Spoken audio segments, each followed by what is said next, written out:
Barrister Asaduddin Owaisi साहब और stage पर मौजूद तमाम मजलिस इत्तेहाद और मुस्लिमीन के जिम्मेदार हैं। बात कहना चाहता हूँ, कैसे डसेगा कौन, सब जानता हूँ मैं। कैसे डसेगा कौन, सब जानता हूँ मैं। कहाँ किसी का खौफ मानता हूँ मैं। जंगल के हो या हो आस्तीन के, सांपों की सारी नस्लों को पहचानता हूँ मैं। अल्हम्दुलिल्लाह मेरे भाइयों, 2014 में आपके बीच में आया था। आप लोगों ने अपने इत्तेहाद का मुजाहरा किया था और अल्हम्दुलिल्लाह यहाँ से 2014 में आपने मुझे आपके इस हल्के से एमएलए बनाया। 2019 आया तो दोबारा आपके बीच में आया, आपसे फिर इत्तेहाद की दरखास्त की। नतीजा ये हुआ कि पूरे महाराष्ट्र ही नहीं बल्कि 7 मुख्तलिफ जो राज्य है वहां से सिर्फ एक ही मुस्लिम एमपी चुनकर आया। वो आपका बेटा, आपका भाई, आपका दोस्त इम्तियाज जलील चुनकर आया। 2014 में बोलते थे आएगा ही नहीं। 2019 के अंदर वही चंडाल चौकड़ी जो अब आपकी महफिलों में आते हैं और कहते हैं कि कैसे जीतेगा, ये वही लोग हैं जो 14 में भी थे, 19 में भी है, 24 में भी है और इंशाअल्लाह 29 में भी आप लोग वही हिसाब किताब करते रह जाएंगे। इम्तियाज जलील वहां जरूर जाएगा इंशाअल्लाह। आपको आज भी हिसाब किताब दिखाया जा रहा होगा कि पहले ये थी तो जीत गए थे, अब फिर चौराहों पर, चबूतरों पर, होटलों पर या किसी के बंगले के ऊपर शीर खुरमे के बहाने आपको बुलाया जाएगा और आपको हिसाब किताब दिखाया जाएगा कि कैसे जीतेगा। मैं उनको एक बात कहता हूं, तुम्हें जमीन के ऊपर मेरा हिसाब किताब कर दो, लेकिन मेरा हिसाब तो मेरा रब वहां पर बैठ कर करता है अल्हम्दुलिल्लाह। वरना क्या वजह है कि आज जो भी साजिशें चल रही है, ये वही लोग हैं जो कहते थे कि आएगा ही नहीं। उनके बोलने का अंदाज आता क्या, कैसे आता, हिसाब किताब गिनती सब बताते रहते थे, लेकिन अल्हम्दुलिल्लाह आए। और आज जब ये इलेक्शन हो रहे तो आप एक साजिश तो अच्छी तरह से समझ चुके होंगे कि मुसलमानों का एक गठ है और एक गुट है जो कहता है कि नरेंद्र मोदी को हमें हराना है तो यहां पर शिवसेना को जिताना है। वाह, इम्तियाज जलील को हराना है यहां पर, मोदी को वहां पर गिराना है। तो 48 सीटें हैं महाराष्ट्र के अंदर। मैं आपको यकीन के साथ कहता हूं, अगर उन 48 में से 47 भी अगर ये जीत गए, जब वक्त आएगा नरेंद्र मोदी की आंखों में डालने का तो भीगी बिल्ली बनकर ये बैठे रहेंगे और वहां पर असदुद्दीन अवैसी, अख्तरुल ईमान साहब और इम्तियाज जलील नरेंद्र मोदी की आंखों में आंखें डालकर ललकारेगा।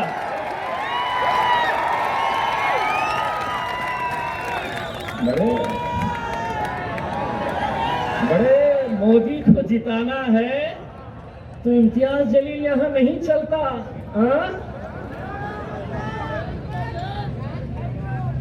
ये आपकी यही गुलामगिरी, यही चाटुगिरी, यही तलवे चाटने की वजह से आज इस मुल्क से आपकी क़यादत खत्म हो चुकी है। यही तलवे चाटने से कभी सोचा था किसी ने ये औरंगाबाद जैसे शहर से, जहां शिवसेना कहती थी कि यह हमारा गढ़ है, किसी ने तस्वर नहीं किया था। लेकिन ये आप लोगों का इत्तेहाद था जिसने यहां से शिवसेना को उखाड़ कर फेंका और मजलिस को यहां पर आपने अपना झंडा लहराया। अब तो कैसे कैसे आ गए हैं।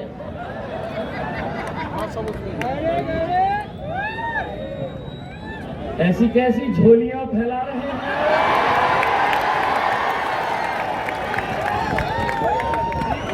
यहां पर भी भेजे गए थे, महफिल मेरी सस्ती है, एक सुन लो रे, तुमको क्या बोलते पता है? बेगानी शादी में जब मेरी महफिल सस्ती है आ जाते, बोले चलो दूल्हे बन जाएंगे क्या।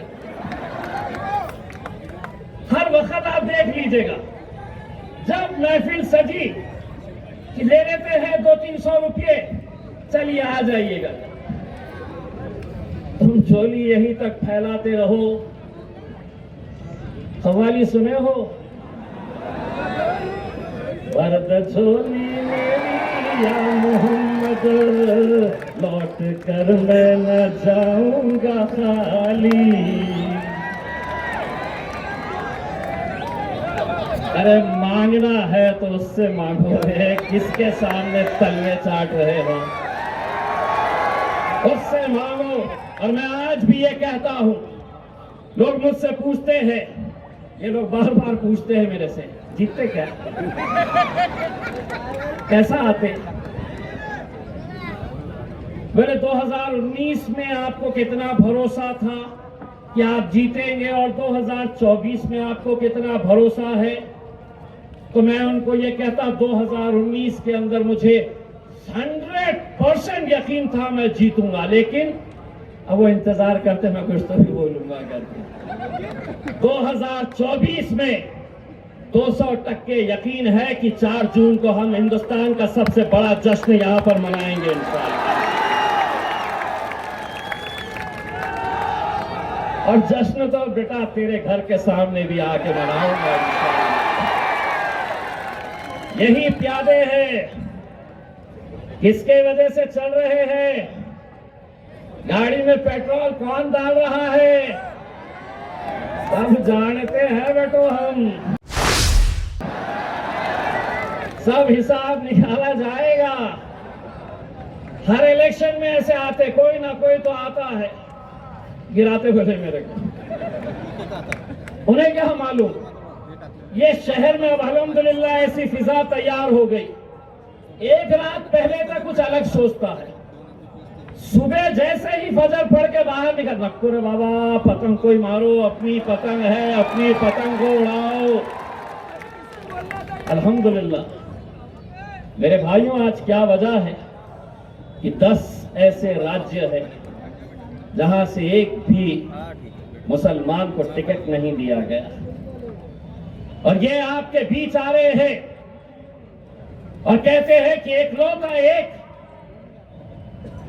उसको यहां पर गिराना है। अगर मैं गूंगा, मुक्का और बहरा रहता तो कोई दखल नहीं लेता, बोलता चलने दो।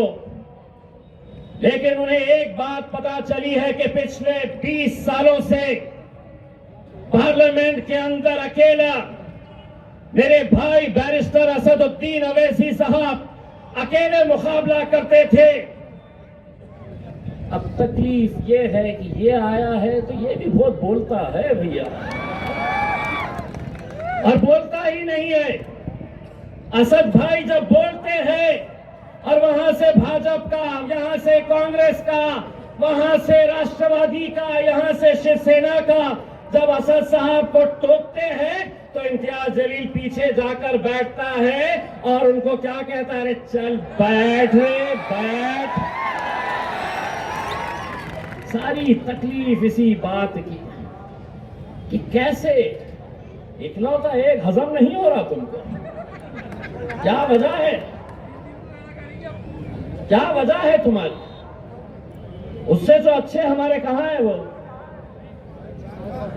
साहेब खान साहब जरा खड़े रहो, पतंग उड़ाओ।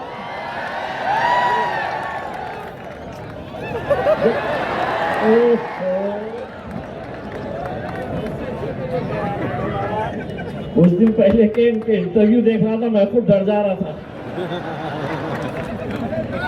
जो खड़े रह रहा था बोल रहा मेरे से मुकाबला है ही नहीं। मैं बोला यार मैं खड़े का ही क्यों रह रहा हूँ, मेरे से मुकाबला किसी के साथ नहीं है। जब मेरे भाई, मैं आप लोगों से सिर्फ इतना इल्तिजा करने के लिए आया। असद साहब कल भी रहेंगे इंशाल्लाह। कल 2 जलसे हैं, एक तो मालूज में शाम में 5 से 7 और दूसरा जलसा रेलवे स्टेशन पे मोइनुल स्कूल के पास उस ग्राउंड के ऊपर है। तो आप सभी से इल्तिजा है कि उस ग्राउंड के ऊपर आप दोनों जलसों में शरीक रहिएगा। आज चूंकि इतने ज्यादा हमारे पास मेहमान थे, बहुत सारे मुखरिब थे, और मुझे मौका देना है मेरे कायद बैरिस्टर असदुद्दीन अवैसी साहब को, तो आज जहां पर छोड़कर जा रहा हूं इंशाल्लाह कल वहां से कंटिन्यू करूंगा। आज सिर्फ आधा ही हिसाब निकाला हूं, कल पूरी बजा के जाऊंगा तुम्हारी इंशाल्लाह। बहुत बहुत शुक्रिया।